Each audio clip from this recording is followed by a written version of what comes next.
Hi guys, so ngayong gabi nga inaaya ko ng mga kasama ko sa trabaho pumunta dito sa Kabayan Supermarket.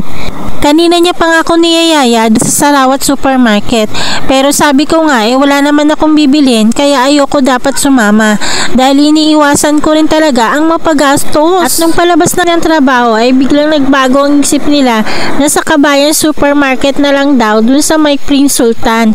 Bigla ko naisip hindi ko pa napuntahan yun na. At dahil isa tayong babaeng marupok, let's go! Nabudol tuloy ako!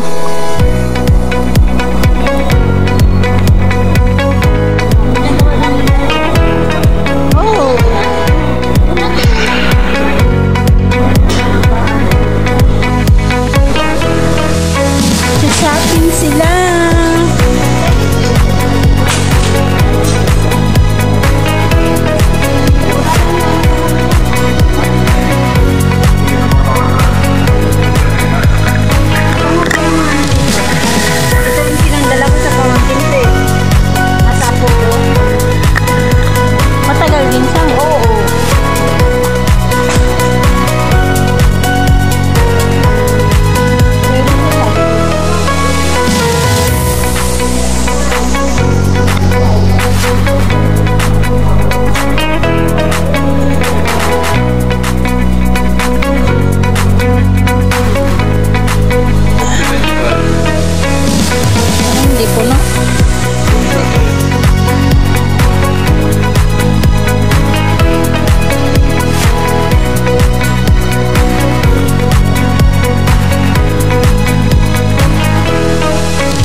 Maliit na lang siya. Tingnan nyo guys, banana leaves. Banana leaves, $4.95. Tingnan nyo naman, mahal-mahal dito.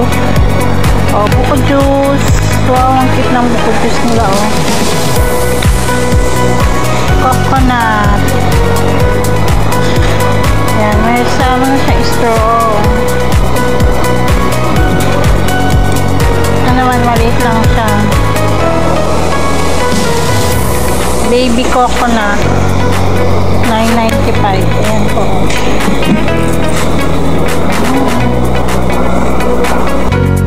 Silang nyog. Nagkad na nyog. 5 real.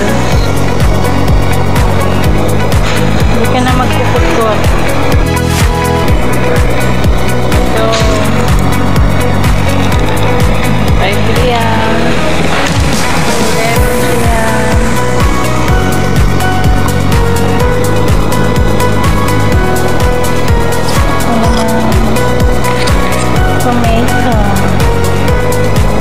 Tomato cherry 10.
At alam niyo ba guys, pag uwi ko ng bahay, doon ko na-realize na ito palang pinuntahan namin na Kabayan Supermarket ay ito din yung dating store na Star Market ang pangalan. At doon sa Star Market na yun kami noon namimili nung malapit pa doon ang dati naming bahay. At ito, ganito pa rin talaga yung pesto ng mga paninda, nung ayos na mga paninda. Ito pa rin kagaya noon ng sa Star Market.